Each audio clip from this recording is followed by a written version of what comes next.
The Nikki Glaser Podcast. The Nikki Glaser Podcast. Hello, here I am. This is Nikki Glaser Podcast. Welcome to the show. I'm Nikki Glaser. Brian Frangie is with us. What's up, Brian? I'm doing all right. Yeah. I was watching you on the Nikki Glaser Podcast live on Instagram, and then Oh, yeah. I didn't watch. You spotted me. I You said, said, get out of the here. fuck out of here, Brian. Get out of here. And I you did. got no I got business in here. Yeah, I kick people out of those Instagram lives all the time. Yeah. So Anya, I was doing one, like playing guitar with Anya backstage one night, and Kyle Dunnigan came into the chat. Oh boy. And he's musically talented, and he's just comedically, like, I just don't want him to see this side of me. Like, Yeah. playing Taylor Swift song. Like, it's just confusing to people who don't get it, and they go, oh, I want to see what Nikki's up to. And it's like, what is she doing? So Yeah. you don't get to watch. And so I blocked him. I kicked him out, and Anya my could God. not believe it. And I just said, sorry, Kyle, you got to go. It's not even an insult. It means I respect you too much. Not that I don't respect the other people in the room, but, like, everyone kind of knows what they're in for. Yeah, when I a would bestie hope. goes in for the live, they know what they're going to see. They want to see that. They know that side of you. And when Kyle Dunnigan goes in, and it's like, what the fuck? Who is this person? He's like, I love him, and sometimes I let him stay because I know he doesn't judge me, and he's just like a lovely man and a good friend. But it's just sometimes you don't need to see certain sides of your friends. Yeah. Like, I don't need to see, like, you don't like to see the side of your friend that gets in an argument with their spouse. Yeah. It's not a good side, or with their parents. Yep. Like, when they start acting like a child, like, or the way, like, I have, like, one friend who's, like, rude to waiters and waitresses, and otherwise is a really lovely person, and I'm really So weird. And because this person's in my life and I want them in my life, I just have to, like, not go to dinner with them. Or if I do go to dinner, I kind of have to, like, run things so that Do you they have don't an have example without giving their identity away? Like what happened? Something they said before? Just looking for trouble, looking for something to complain about, looking for, and here, okay, this is not related to that person, but I am 100% over something that people do all the time, and people are going to come at me for having an opinion about this. People are, and I've done it before Page too, 6. so I'm telling you, I've done it before too. I'm going to slam everyone right now so hard. Okay, if you go to a restaurant, and maybe we've covered this before, because I think Carlisle initially told me about this, because Carlisle did a reel about working in a really fine dining restaurant, and when people ask the server, like, what they recommend, she's like, I can't afford anything here. I've taken nibbles of stuff off plates when I'm starving because I'm working a double, but, like, I don't get to eat. We maybe ate it once in the beginning of working here, but, like, it's not, like, stop. Here's the thing.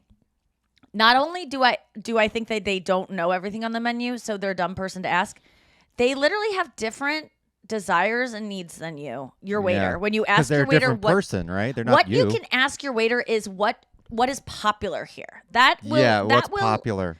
But I don't like when, I mean, I guess I've done it before. I just think every time consulting the waiter, like, it's like a thing you do. It's kind of like part of your routine with the waiter is, like, to seem cool or to seem nice. That's it. Okay, I've went on. What is it? If you're really struggling with what to get, ask the waiter. But if it is part of, like, this kind of ploy that you don't even know you're doing to get the waiter to like you or to have some kind of rapport, like, I'm one of you, and, like, so what do you get here? Like, it's really strikes me as wasting everyone's time, including your waiter, who doesn't give a fuck about what your dietary needs are, or, like, no one's interested in hearing, like, well, I do have this thing, like, my friend Kirsten is going to feel attacked right now because she does alert everyone of her mango thing. Oh, and it's got a a mango thing, huh? She has a mango allergy that her lips will swell up and look like Homer Simpson if she eats mango. Homer so she's Simpson lips. Vigilant about it. I don't view Homer Simpson as having big lips. Well, like that big, like the big mouth he has. Okay, she gets the big mouth, the big brown mouth. Yeah, Well, it's not brown. It's like, whatever Tan. color Homer is. Yellow. Well, Homer's mouth is tan It is? because he's got a 5 o'clock shadow. I don't think Homer Simpson lips. The whole But everyone mouth. knows what I'm talking about, like the puffy mouth. Yes. Okay. His got it. mouth extends out. Oh, the whole thing, and not just the lips. Yes. Well, I think she's just saying, like, her lips do that, what his face looks like. is what Got it. I would guess she would be saying. But no, she can be pretty vigilant about like, is there's mango back there? Is there like, so I do have an allergy, and I'm just like, Kirsten, all you have to say is you have an allergy. You don't have to be like, well, my lips like swell up. Like they don't need to know like what happens. Yeah, like your just medical allergy history. across the board is going to like make them know enough. And then she always finds out that there's mango in a drink that's being served only at the bar counter. And then she goes, oh, that's okay. Well, that's fine. And then she's like, oh, yeah. And she totally is fine with it. But it's like, that's always what happens is like the mango. But not always. She has to be vigilant. I get it. She doesn't want her lips to blow up. But I do feel that sometimes, and this is not related to Kirsten, it's not related to the person being rude. Sometimes people try to be buddy with their waitress or waiter, and I would like to hear from some waiters or waitresses how that feels. But when I was doing it, I was kind of like, I don't give a fuck what you're getting and how long it's taking you to decide. And you going, And I'm like, I gave you, first of all, I already came out to your table to give you your waters, and I said, do you want to order now? And I gave you more time. Then I went back and you said you needed more time. So if you couldn't come up with in 8 minutes, let's say 8 minutes at the least, looking at the menu, what you want, and everyone else at your table has, there's something wrong with you. Yeah. Where people just go, they get to you. The waitress gets to them, and they let everyone else go in front of them, and they still are going, And I know people relate to this. I know, because almost everyone in my life is like this, and this is why I'm so annoyed by it. And I think I used to be a little bit like it until I realized, Nikki, no one needs to hear your inner monologue about like, oh, but I just had this yesterday, and sometimes cheese makes my stomach hurt, and I do want to go to bed, and this kind of that amount of sugar will keep me up. It's like no one care, no, not even people at your table who might love you care, let alone the waitress. You know what you got to do in those situations? You just order, and then they go last, because if it's going in an order circle, and they're like, okay, I'm last, then that signals to them, okay, they have to make a decision, but they have quote unquote some time, so this is an acceptable scenario. They always go last. I'm talking about they go last, and they're still hemming and hawing. It goes all the way around the circle, and they don't be like, and then it'll get to them, and they'll still hem and haw.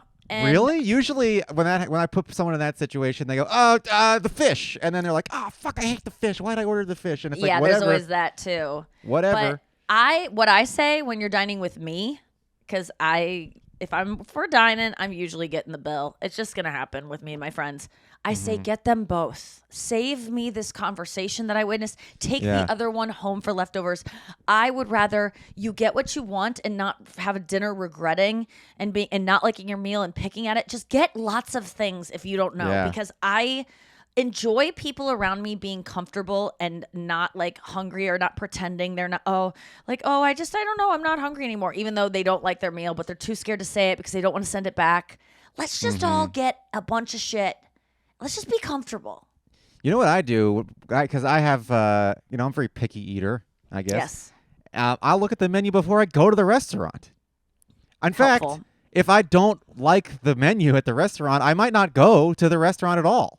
I look at a menu too, but I kind of sometimes, if I know it's the type of food I'm going to like, I like to be surprised when I get there.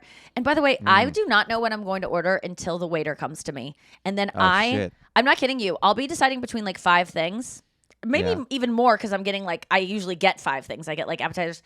And when the waiter comes, I literally sit down at the table, I kind of look over. If it's a sushi restaurant or a Thai restaurant, stop looking. You know what you get. It's all the same. The menus are all the same, you guys. They're all the same. So I just pick up the menu when it's my time, and I go, and I guess if I was only ordering one thing, it would be more of a struggle. But and I'm talking from a place of privilege where I can get multiple things if I go out to dinner. But just you're also a vegan, so half the menu's eliminated. That's a good point. Yeah, that is a good point. I can't imagine looking at meat and being like, that looks good.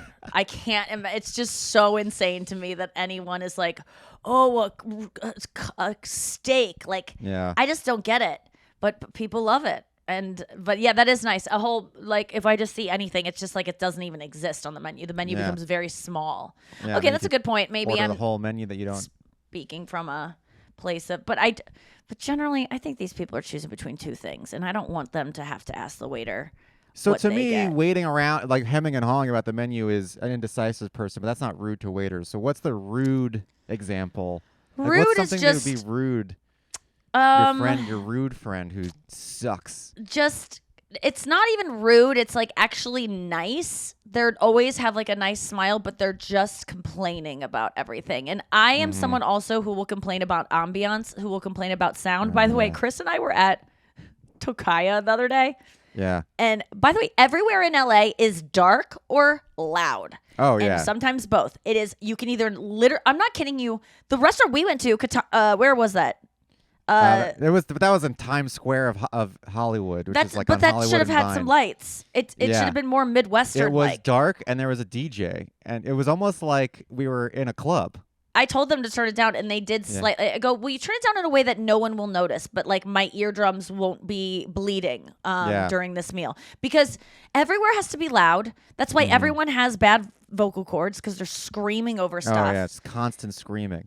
And then everything's dark, and I went to so many restaurants with my parents when they were in LA. They couldn't see the menu. They all had to get out their flashlights. We asked for more candles, and they go, "We have one candle per table." And it was just like, what is this? Every restaurant in LA is like a haunted house. It's just people screaming Hollister in the dark.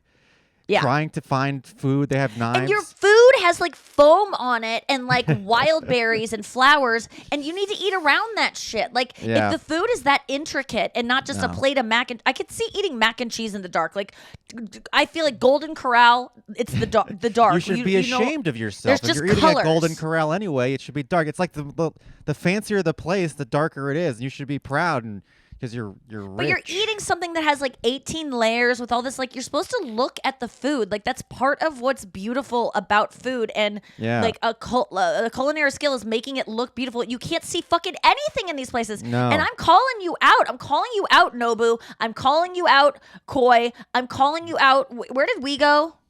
Tokaya? No. Katsuya. Katsuya. Great food. Like amazing food, amazing service. The ambiance is incredible. Turn up the lights. What are you trying to prove? What is going on? Why do it makes you look hotter on a date? Okay, everyone's hot in LA that's going to those restaurants. Everyone's hot. They want to be seen. I'm someone who like I don't turn off the lights in bed because I'm like, I'm hot. I want to see myself. Like I'm never someone who's like, I'm embarrassed. In fact, I have a naked picture in PETA today, and I don't care at all. It's it just came out this morning on Instagram. Today's Wednesday for us, and I don't care at all. I want to be seen. Why is everything dark? I don't like it. Yeah. I don't like the dark restaurants, and the thing I'm talking about is just being. So I will tell a restaurant to if we can have more candles, but that I'm really nice about it. I know it's not the server's fault, but there's like just wanting to be like just a rudeness of like thinking it's the same kind of rudeness where when Matt is taking pictures for me for after the shows at meet and greets, when people go, shoot it higher. Doesn't this guy know the angles? And I'm like, he's a person that you just handed your phone to and who's not, you didn't pay him to do this. No, and like, God, I guess you that's paid for the worst. experience to meet me, but he ain't part of it. Treat him nicely. And even if you are paying him, what are you yelling at him for? It's so weird. It's so weird. And then there's this thing. Oh my God. People, check yourselves, dude. There is this thing that has been happening to me recently. It's happened to me twice. Where, and I think we have to go to break at some point, but where I will be with a guy friend. And then I will come across a guy who might think I'm hot shit, either because he's romantically interested in me or career, just status interested, right? And my friend will not have the same status as me. Let's just say they're a friend that might not have any connections to the business whatsoever.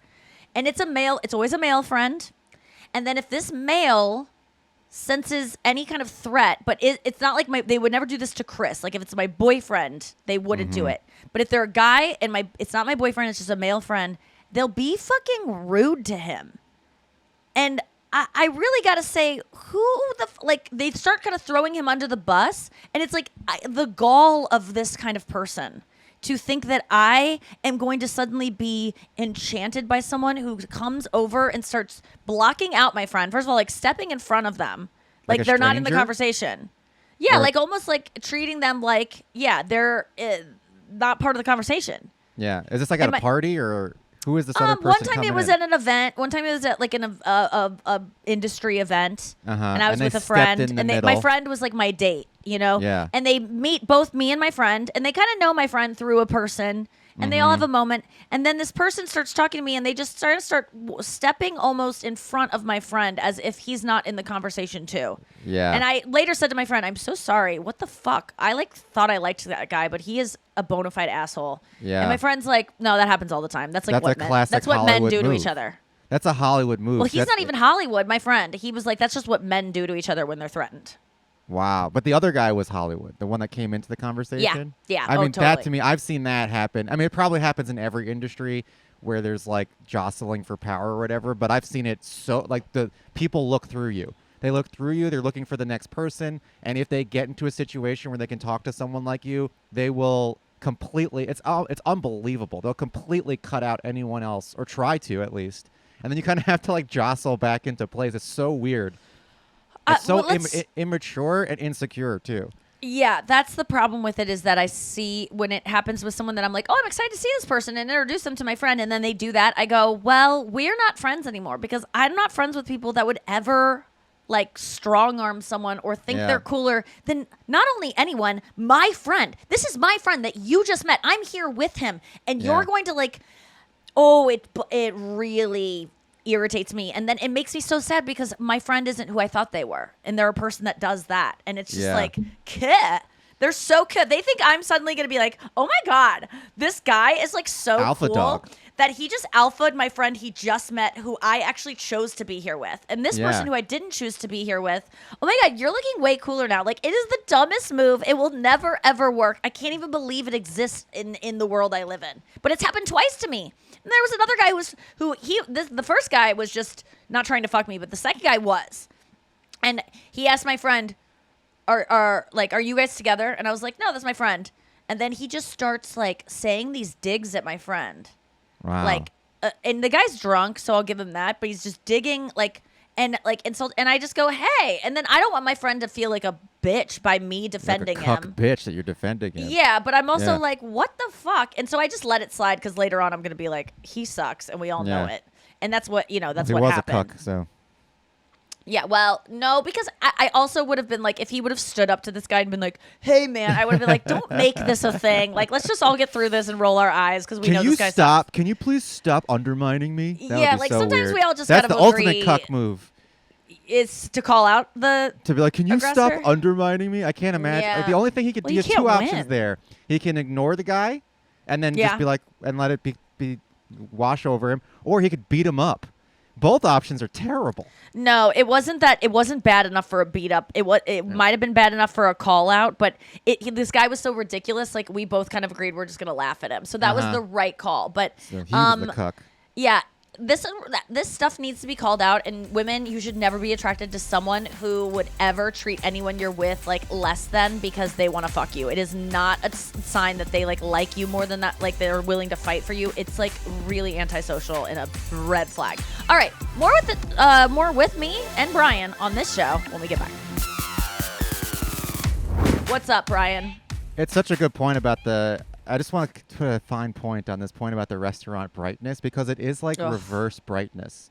The fancier the restaurant is, the less shame you should feel for eating the food, and it's darker. If like when I'm eating like 2 Chick-fil-A sandwiches, I want that You're to be so dark. right. I want to be in Yeah. the corner of a basement eating I get 2 Chick-fil-A sandwiches and a filet, and I dip it in the ranch sauce. I should be in the dark in a basement eating that. Instead, Yeah. you go to Nobu, you're eating like fine, fresh fish prepared by a Michelin star chef, and they make it dark. It should be the reverse. It really should. That's such a good point. There should be really aggressive, harsh, what's it called? The worst lighting. That is the tubes. Yeah, the tubes. Oh, God, Why- I forgot why also. can't We I both say forgot. it? Office, Oh linoleum. my God. Fluorescent. Yeah, good job. Oh Ah. my God. Whoa, I I did word can't believe. association. I feel like if you polled 1,000 people, only 2 out of those 1,000 would not be able to come up with that word, Well, and 'cause we they were just work on in the same offices. podcast together. We don't work in offices. That's true. If you work in an office, fluorescent is like top of mind, because it's like the worst thing. I mean, I've worked in an office before, and the fluorescent lighting fucks with you. Really? Yeah, You're so it's just- sensitive. it's Or bright. at least and it you're aware flashes. of what fucks with you. Mhm. Yeah. Well, so speaking of, so I went to the doctor yesterday. Mhm. While I was waiting on the doctor, I was listening to some beautiful guitar music. yeah, and friend then I Nikki kicked you Glaser. out. Yeah. So I have to. The doctor says I have to get my gallbladder removed. Yeah, just another thing added on top of all my other What? problems. Why? I'm sorry, I'm smiling. That's such a weird thing to get What? removed. I'm not a garbage why? man you just hit, Nikki. Why Oh are you my smiling? god! Wait, why do you have to get your gallbladder removed? I'm so sorry. Well, Fuck. this year I've had 3 attacks, and this is I'm just giving this information out Attacks? because maybe someone else out there listening has had their gallbladder removed, or they maybe need to have their gallbladder removed. My mom had her gallbladder removed, so it's like in the family. But I had 3 attacks this year where I ate like a decent sized meal the night before, went to bed, and then woke up in excruciating pain. And I told you the Indy story when I was in Indianapolis. Yeah. And Oh, I yeah. thought I got food poisoning. Oh, and yeah. then the toilet was clogged in a shitty hotel, and so I had to And you're puke into puking the tub in the tub. Oh next god. to my toilet. And I thought that was food poisoning, but it maybe wasn't food poisoning. It might have It was been your gallbladder. my gallbladder, because not it also processing. happened on New Year's Eve, and then it also happened 2 days ago. God, what does your gallbladder do? I mean, yours gall- isn't doing anything, but what does it normally do? The gallbladder stores bile, so it is Oh a shit. yeah. So the gallbladder is kind of like the appendix, in that it's like number 2 in uselessness. It's not quite totally useless, but it's pretty close to being useless. It's like you don't need it. We So are whenever gonna you- probably in a couple thousand years probably not have one. Right, yeah, and a couple thousand. And so if you get it taken out, it's like not a huge deal, but it is like a surgery under anesthesia and stuff. So what is it gonna cure this stomach issue you have? Hopefully, yeah. But the pain. So 2 days ago, I ate a decadent meal at a dark restaurant, and with my wife, and that night I felt like such shit, but I didn't feel like I was in pain. You know how you eat like just like a greasy or heavy? It wasn't greasy either. You just eat like a lot of food, and then you just Yeah. feel kind of like, ugh. I felt like that. I went to sleep. I woke up in the middle of the night, excruciating pain. Not an uncommon feeling for me. I've experienced IBS symptoms and all this stuff for my entire life, but then I got rid of it thanks to Sarno-esque type thinking away the pain. But I haven't had a stomach issue for 5 years. God. So they're And back. so, but this year, 3 times within the last 5 months, I've had a stomach issue that caused me to vomit profusely, which is something that I have never done. I haven't thrown up in 25 years, and now I've My thrown up in God. 3 different occasions this year. And the pain is excruciating. And I was in pain 2 nights ago for 16 straight hours. I could not Jesus. get over it. And I was like Did you thinking, take anything like an Advil or something?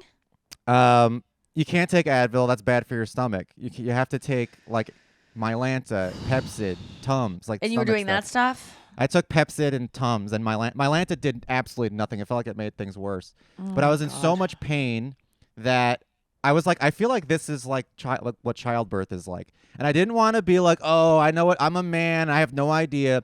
But then my friend's sister had her gallbladder removed, and she has 3 children. And she said, I asked him, I was like, what did she say? And she said, unprompted, Worse she than said, childbirth. get the gallbladder removed. I feel much better now. It's worth it. And also the pain of, I would put the pain of a gallbladder attack is almost as, no, she said, I want to say exactly what she said, because I want the women to know out there who've had, No, Noah, we don't think. I it's think possible women, for a man to experience and by pain. the way, I want to just say, as a woman who's never having kids, I would like to have the right to be able to say that something is as painful as childbirth, just because Yeah. I'm like a man too. I'm never going to experience it. So I believe there are And pains the fact that worse than childbirth. it lasted for 16 hours. That's why I was comparing it to labor. Right. Did you have contractions of And it, I or was w- it a constant? I was thinking, just breathe, and I kept doing deep breathing to try to get through. Was the pain. Allie like rubbing your back? Like, what is she doing during this? Like, being in pain this long by yourself is awful. She had no idea. She was asleep in the other room. What? We don't sleep in the same 16 bed. hours you were asleep for? Well, she went to work, so I was in bed and she went to work. Well, I was in bed. I don't It even remember what lasted the until the timeline day. was. Yeah, I don't remember Yeah. what the time. No, yeah, it was 16 hours. No, because it was Sunday. She was just asleep. She sleeps until 2 p.m. Oh my on the God. weekends. Okay, so This person's sister said, she said the pain of the gallbladder attacks was as bad as labor. I wouldn't wish it on anyone. Oh, And no, I felt so vindicated Brian. for my feeling because I was like, yes, I knew it was that bad. It was so bad. So when Here's are how you getting painful this it was. removed? Yeah. It was so painful, and I couldn't do anything about it. The only solution I could think of was to run. So I just started running around town in pain. In the middle of the night or on Sunday? This was in the morning. This early morning. I just started running because running was really distracting, and I thought like maybe it would help me like digest whatever's happening faster, and also just like get everything moving, get the blood flowing. Yes. And so I ran for like 30 minutes. Yeah, because if your body is moving and distracted, Yeah. maybe you won't feel it. Holy shit! It was so. I'm and so sorry, man. I still feel like queasy and not right. And When are you having the surgery? so first I have to get an ultrasound to show that I have gallstones, and maybe I don't. Maybe it's something else. I don't know. But so I have a ultrasound next week, and then.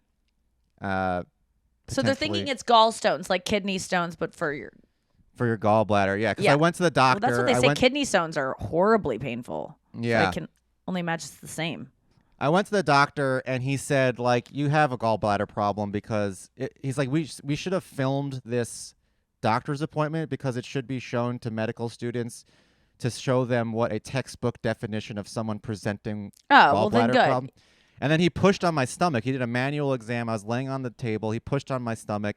He pushed on the gallbladder. And I'm a guy, like, if I get a massage, I want them to destroy me. There's Yeah, me nothing too. you can do that will, I'll say, that's not Yeah, enough I'm like, pressure. get in that gall. Yeah. And he pushed down on my gallbladder, and I could not help but Scream. wince. I was like, ah. And he's like, that hurt you? And I was like, yeah. And then he pushed on the other side, and he said, this is the same pressure. And I was like, I don't even feel that. And he's like, and they pushed on the Wow, then gallbladder. definitely something's up. So I have an issue. It could be inflamed, but it could be gallstones, and the solution to that is to get it removed, and then hopefully I'll feel better. But it's just another. Of your, I mean, how many surgeries have you had on your ass alone? Oh, my ass alone? Well, 6. like you had the surgery alone on your ass. Yeah. 6 on your ass. Any others? Balls. Balls. Laparoscopic surgery on my balls. Any other? I mean, I had in the last 2 years, I've had 3 teeth extracted, which were not fun. Which is like it's kind of a surgery. And I've got a gum graft Were you scheduled. under? Jesus Christ. You're a mess. So now I don't know what. So that's a question. I was like, I would love to do the gum graft and the gallbladder removal at the same time, because then I'm just like healing up. Oh my God. I was just at my facialist talking about when I was going to do some laser treatments, and the downtime is 8 days. And I go, I can't, there's no time where I'm not on stage or on camera for 8 days. It just Yeah. isn't going to happen. And I Yeah. really don't understand where people have any time to have plastic surgery, which all these women have in Yeah. Hollywood. I want to know where Emily Blunt went, and I want to know what she did. And I want to know the timeline, and I want to know where she went and healed. And that's not Yeah. calling her out. It's just stating the obvious that is a beautiful face, and I want it. And there's you got got to to plan be, for it. I mean, you did it there's with your got to vocal be a way to cords. get it. Yeah. You went a whole month without talking.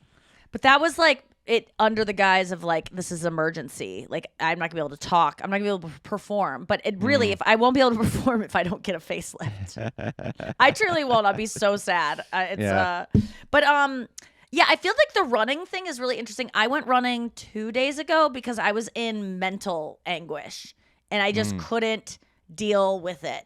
And I was just like, okay, I just have to like tire myself. Like, I just need to do something to distract it. So I do think that a running lot is of times great for that. it's the best. And I usually go running just for exercise and for fresh air. But the other day I was just like, I just need to burn off, because I had already done a Pilates class that day that was really hard. It was one of those like intense plunk, I call it plunk, PLNK classes that makes you want to die several times through it. But I was still like, I can't be alone with these. I've tried to pick up a book and maybe get into that. But like sometimes your thoughts are just like, won't go away. So you have to like, when I run, I can feel like I don't ruminate as much. Yeah. Because I'm focused on like how exhausted I am. Yeah, and pushing through. Do you listen to anything when you're running? Oh, the whole time. Taylor Swift. No, Yeah. and other stuff too. Just like I love running to music. It makes me feel like it's probably my second favorite way to listen to music. First is in a car. driving. Oh my God. Maybe running is number one though. But No those are way. my two. No fucking way. I love Car running to music. But that's better than car music? Singing in your Sometimes. car? You're in a box where you can sing as loud as you want. I and sing when I nobody run. judges.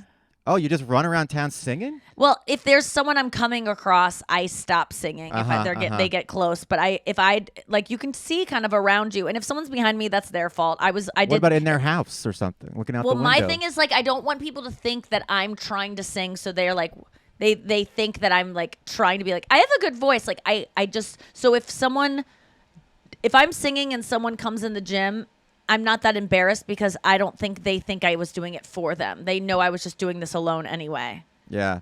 If that makes any sense. I think for most people that would be more embarrassing to know you were caught singing for yourself. See, the embarrassing thing to me is not like because actually singing while you're running is so fun, but it's more embarrassing to be like, I think I have a beautiful voice. I'm gonna sing. Like, you know how some people just like sing in public and like hum, and you know that they like think they sound good and they're just trying to show off. Wow. Or am I being You're really projecting. negative? My wife does that. She hums all the time, and she's she's not someone that does that. I'm talking about people who no. There's a difference. Some people just hum to like pass the time and sing to or themselves. just it's like a soothing. It's like it's something that their mother probably did. To I them or guess I'm something. thinking about crazy people, like literal crazy people who are they're singing to themselves in public, and that happens once in a while at the airport. But on the train in New York, lots. Or in public in LA, homeless people. I guess that's what homeless people trying to busk. I'm having trouble picturing someone just like impromptu singing on the subway train because they think they sound good. Unless they're like a homeless person busking or... Okay, yeah. I don't know. I'm kind of mixing ideas here. But I do know that some people... I don't know. Like, I think that some people, when they're working out or like singing in their car and you're in the car with them, they're like trying to sound really good. Oh, so that I can relate to is being in the car and then Can't I also try to sound good for myself and you're in the car, like, and you don't think that I'm trying to sound good for you? Because I try to sound good all the time. Like, I'm always working at sounding the best. Yeah. Well, and that's no, I'm that's why I don't want people to be around when I sing, because I don't want them to think that I'm cool. Right. Well, no, I'm a culprit of what you're describing in the car. Like, if we're listening to a song in the car and we're singing, I do sing. I try to sing a little bit better. Yeah. Or especially if it's like a song I know all the lyrics to, and I'm like, I'm gonna prove that I know everything. I think we all do it. And then I mess up a lyric, and I'm like, I'm so embarrassed. I want to jump out of the car and roll around. Because you were so confident in hitting that lyric. Oh God, we've all just done the that. way you is. Oh fuck. You know. Yes. Fuck. No, I know it's R. No, the other person probably thinks you're a piece of shit after that, and they go, "You don't even know Billy Joel. You're really a fan." Yeah. They take out a gun. Yeah, was a big fear at Swiftie concerts. If like, oh God, like, because everyone's like, "Oh my God, what if I don't know the lyrics?" And I'm like, I don't. As someone who I know, my Swiftiness could not be stronger. I wouldn't want it to be. I don't know many lyrics to many songs, and that's okay. And I'm a lyric head. I will learn the lyrics once I really, really care about a song and have a romance with it. But it's not. It's impossible for me to do all the songs. Nobody cares. In fact, if you get the lyric cares. wrong, it makes people feel better because they're like, "Oh, I'm a little better than this person because I knew that lyric and she did it." But I do love knowing lyrics. It's fun when I'm like learning new ones. It's a good experience. I'm like, and it's like such a meaningless skill to have too. It's like it doesn't mean anything to know the lyrics. No, it's taking up space in your brain that could be for other things. You could be learning science or Spanish or something. Or instead. that Mexico is not in South America.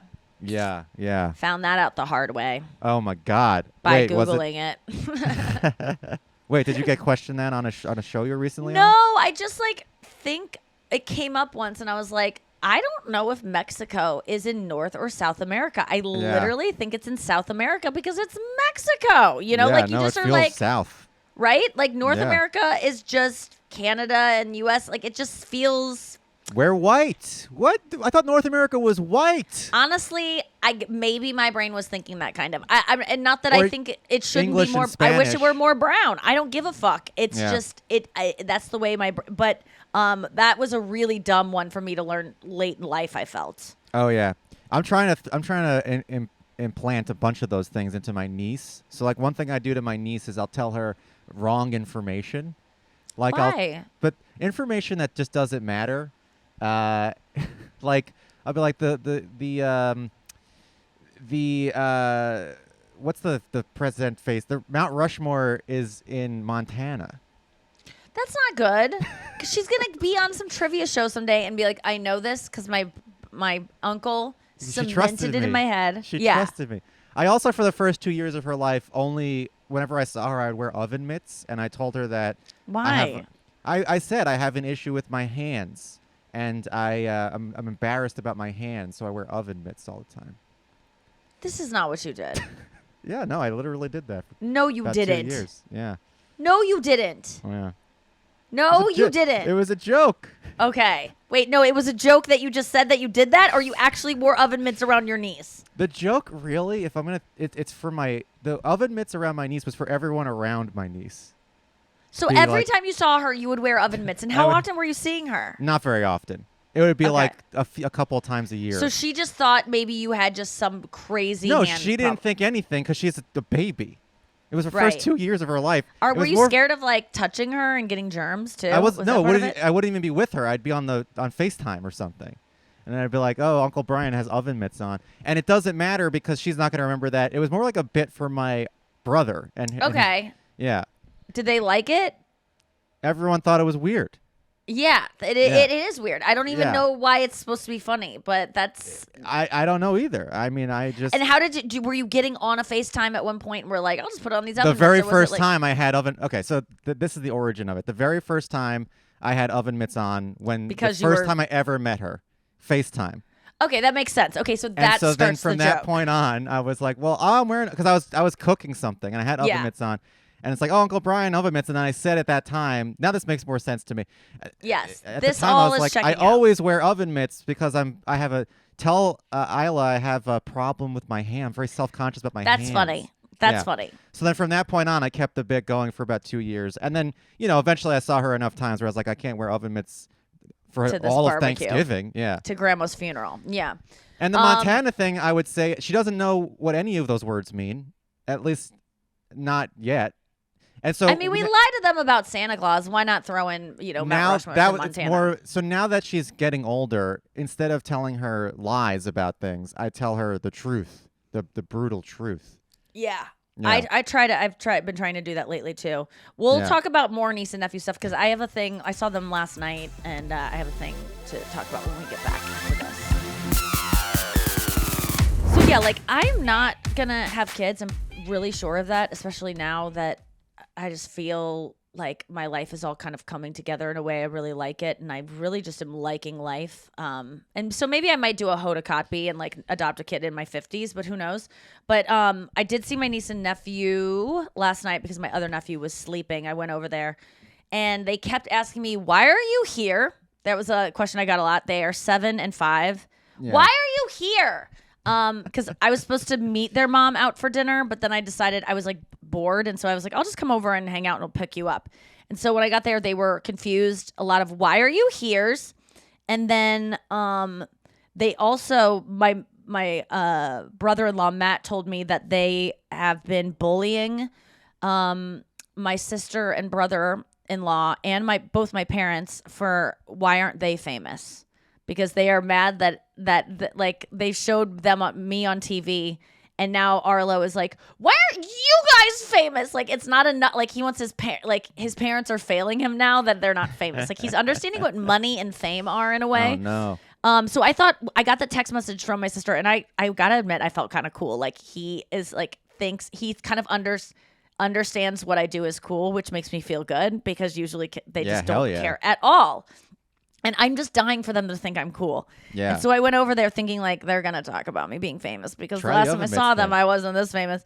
And they didn't care at all. "Why are you here?" And then, Wow. and "Do you have presents for us?" And I go, "No, I don't have presents for you because we've done this new thing where we're like not giving them presents anymore." Because I used Yeah. to just give them presents Every every time I single saw time. them. You had a trunk and full.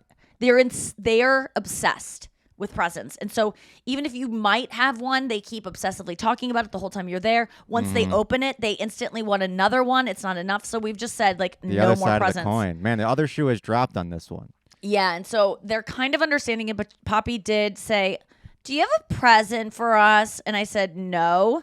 No more presents. I'm just coming up. Isn't my presence enough? And she didn't understand that because she A doesn't present know is a homonyms. present. Kiss my ass. That's a Kanye lyric. Oh, that's And then so I go, you know what? Why you've never given me a present? Why is it just like get? Because Like you're a kid.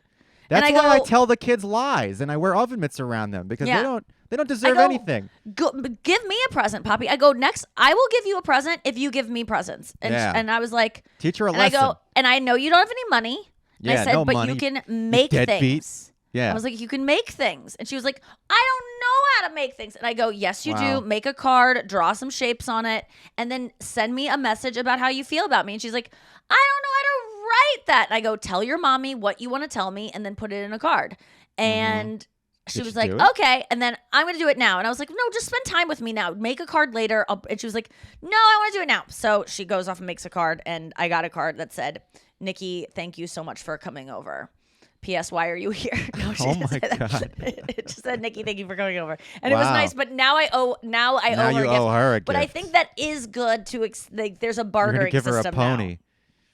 Yeah, I got to go buy her a gift because she's graduating tonight from preschool. I have to go to a preschool graduation in a park. You see, this is exactly why I tell my niece that Mount Rushmore is in Montana because she won't graduate. It teaches them. Yeah, she won't graduate. I'll never have to go to a stupid, boring graduation. Yeah. No, it teaches them a lesson, and the lesson is you can't trust anybody. You can't trust Uncle Brian. They're going to lie to you. Certainly not uncles. Yeah. You got to look it up yourself. No, but they can trust me. I was trying to stuff. Actually get through. My nephew is a perfectionist, and I really relate to it. Like they were painting these pottery things that was like a little gnome house, and on the box for this thing there was a perfectly painted one. And so this is a tip to all parents that my sister learned yesterday. The kids like can't handle that they can't make it look perfect like the one on the box. Like it's really stressful for them, get rid and of they that can't. box. And so just if you ever have a craft project with the finished product on the box, get the box out of there before you give it to your kids, because it actually stifles their creativity because it makes them want to be uniform and do exactly this. So Arlo was so upset and just like, I hate it. I'm going to throw it in the trash. I hate it. I'm bad at this. And just so mad at himself for not being good at it. And boy, did I relate to that. Like that is so me of like, if it can't be perfect, I want to throw it in the trash. And I'm mad that anyone even gave it to me. Like, why would you? I mean, I used to feel so ugly. I used to tell my mom, why did you and dad have sex to make me when I'm so disgusting? Like, it's your fault. And he started even getting into that. He was like, it's your fault for buying this, that I'm bad at it. And it was like, oh my God, we have the same brain. And so I told my sister, I'm like, we need to stop this right now. Final thought, perfectionism is a disease. It's a curse. And if you can't get a hold of it, I was like, I do not want him to be pushing 40 and fighting it like I am still. Like, this isn't good for you. It's an illusion.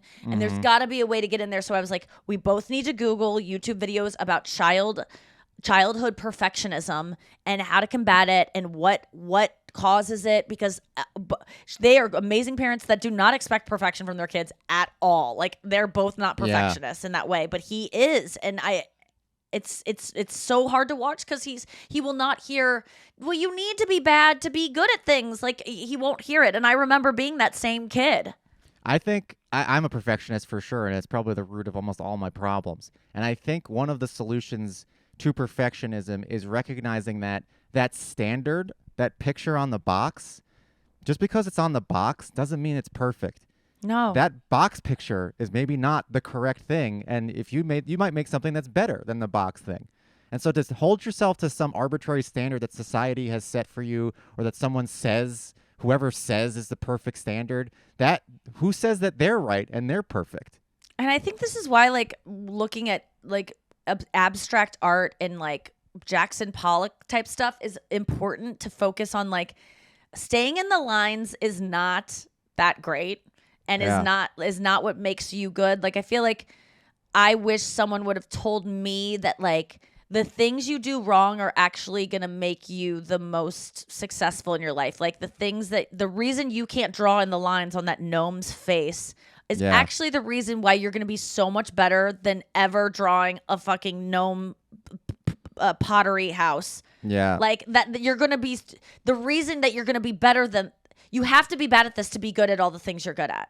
And I wish that there was some way to make that connection in kids' minds, but it's so fucking hard. And see, these are the types of things you don't lie to kids about. So I like my sister, my niece, she is learning now that sometimes foods that you haven't tried yet might be good. Yeah, I mean, there's adults who still don't know that. Yeah. Right. So, I mean, that's an important lesson. I'm not going to lie to her about that. So, yeah, that's these too are the important. things. Yeah, but you still, you gotta, for perfectionism, for things like this, these are all the things you'd be a good. What very about, cute. There was like an argument online about if you should tell your kid to say sorry, even if they're not. Like teaching kids to say sorry as almost I think like that's terrible. Okay. Because I thought that at first, and then I was like, yeah, that's my initial instinct. Yeah, my initial instinct was that, but then I didn't read the full article, but there was, I guess, a pretty substantial argument for the other side, which is just like, just learn. You kind of sometimes have to learn how to be a nice person, and sometimes empathy does not come easy. And just to keep the world working, like sorry even when you don't feel sorry, or sorry even when you shouldn't be sorry. I guess like if you tell your kid, if your kid is not feeling sorry and like hit some kid on the playground and is 100% not sorry, you still have to be like, you have to tell that kid sorry. I guess I would say no in that case, but I would then go take my kid to be tested for psychopathy. I really would, because 2% of people are psychopaths. And if you don't feel remorse ever, you should check on your kid. Yeah. You should check on your kid if they don't feel remorse past if they're like age 6 and they're still doing really shitty things and not feeling sorry. I would check in on them. I don't have children, but I'd feel weird if my kid didn't feel sorry and I told him, go lie to that other kid and tell them that you feel sorry even though you don't. Then you'll get the accolade of being empathetic, and you'll have just lied. Yeah, I would also. You're right. I don't want to teach my kids lying. Lying, I'm really fucking done with. I just put out a thing in my girls' chat because I've just noticed that, and I do it too, and I just want us all to catch it. Is this like, if you don't want to go somewhere, saying you're sick when you're really not, saying that like, not telling, like, say I don't like something that you did for me, Brian, and instead of telling you like, this wasn't a good enough job you did, I tell you, the people that I'm doing this for think it's not a good job. Right. Even though they never even saw it. Yeah. And then I still get the message across that you didn't do the good job, but I don't have to be accountable for it.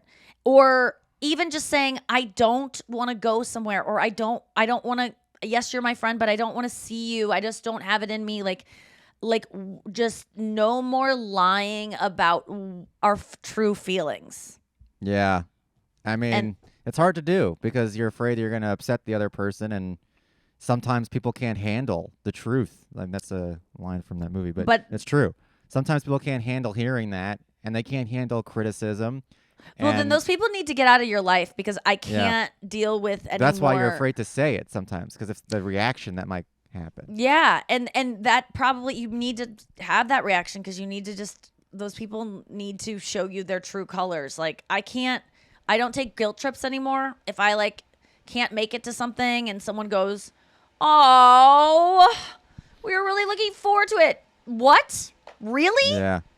Like, are you, if I tell you I can't do something, there is no wiggle room for me. If there is wiggle room, I'll go, listen, if you really need me to make it to the set, because whatever, if I'm canceling something, if it's going to be hard for you to find a replacement, if this is something you were counting on, like, I will absolutely do it. I will put that in there. But if I am saying I can't do it, no amount of you being like, but I wanted it. Why would you even want me to show up then? Because now I'm showing up because I feel bad. Yeah. I mean, what, people are weird that they would even want someone to still be with them and hang out with them if they've already tried to get out of it. Yeah. So I shared this tweet in my girls' chat to emphasize my point, which they were all on board for. And I find myself doing this stuff too to avoid conflict. But it's from Adam M. Grant on X or Twitter, whatever we call it. When you turn down a request, you don't owe an explanation. Other people aren't entitled to know your reasons and priorities. Being courteous is not about justifying your decision. Being courteous is not about justifying your decision. It's about showing gratitude for the invitation. And then in quotes, honored to be asked, sorry to decline. Boom. Done. You don't need to say why you can't go. This is my thing is like when people ask, well, why? Why can't you go? People don't do that often. And if they do, they're a really weird person. Yeah. And you probably are trying to get them out of your life anyway. This is the thing. Most people that like, but she's going to say something weird back. I go, why are you friends with this person? Well, we met early on and she helped me with this thing a couple years ago. And it's like, so you don't like this person. Like if you had a choice to go to dinner with her, you'd probably have dinner alone, right? So why are you trying to keep this person in your life in the first place? Oh my God. So many people keep people in their lives because they've known them for a long time. No. I can't imagine a worse reason to keep someone in your life than be like, well, I've known them since I was 12. And it's or like, to be kept in someone's life. Yeah, that's so embarrassing. Oh, yeah, I'm just she's friends with me because we met in middle school. That's you don't owe them anything. You don't owe them anything. I have one friend who has a friend who is a legit piece of shit. And they're still friends because it's this person's oldest friend. They've known each other since they were like 5. Yeah. And this person has like literally done like evil, demonic, well, they're probably like scared betrayals. of them. They're probably scared of them a little bit. I'm a little scared of some people that Yeah. I mean, there are some people that like might get really mad at you when you have boundaries with them, and that's why you don't, and that's why you agree to go on hikes with them, and agree to go to lunches, and agree to go on girls' hostage trips. Situation. But at some point, and this is what I'm turning 40 in 2 weeks. I think it is so lame to be in your 40s and beyond and doing things because other people want you to. Yeah. I just like don't think it's a good look. I don't want it for other people I look up to. Like everyone I look up to in their 40s and 50s, like don't go to things they don't want to go to. They're not insecure. Like I think that at 40, I need to leave that shit behind. I'm trying so hard because I don't want to people please anymore. I think it's great. When I see my friends do it, I'm just like, ugh. It like makes me disrespect them. And it also makes me think that they lie to me. When my friends are making up excuses in front of me about being sick because they don't want to go out with this girl and they don't really like her, the next time they tell me they're sick, it's boy who cried sick. I'm not going to believe them. I'm going to think maybe they don't like me. And honestly, I don't care if you don't like me or not. Just like, I'll not, you know what? I won't like you anymore because I don't trust you. Because I just think you lie to everyone. And I have to work on it too. Half. Sounds like there's a lot of no more shit talking. No more cutting no more lying. No more cutting in front of somebody in a talk circle. Just You're be cutting those nice people out to too. everyone. Yeah, everyone. and no more being rude to waiters, and no more hemming and hawing at the menu. You're all done. You're out. And no watching me on Instagram Live playing guitar. You're out. Don't watch me on Instagram Live playing guitar. I don't want anyone in there. No. All right. Can I give a disclaimer before we leave? Yeah. I know a lot of people are going to come at me for being a piece of shit to my niece for lying to her, and I haven't. I just want to say, or worse, people will be like, "Who is that guy? I don't care." But if you do come at me for being a piece of shit, I just want to say I've only done it a few times, and I'm realizing slowly that you shouldn't lie to children. No, these people are all lying about Santa Claus and the Easter Bunny and even God at many times, and Jesus and all the things. Kids are constantly being told lies. But I do have a very good relationship with my niece. She loves me. No one she calls me Uncle Brian. And does she? That's original. She goes, yeah, well, you know, she could say, I don't know who that guy is because I don't live in the same state as her. I mean, noting that your niece calls you Uncle Brian is one of the most boring She goes, I love Uncle. My niece calls me Uncle Brian.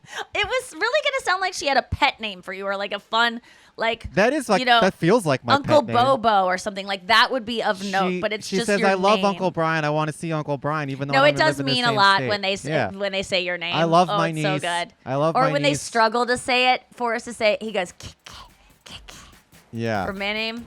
Yeah. And I love it. And then the rest of them are, why are you here, lady?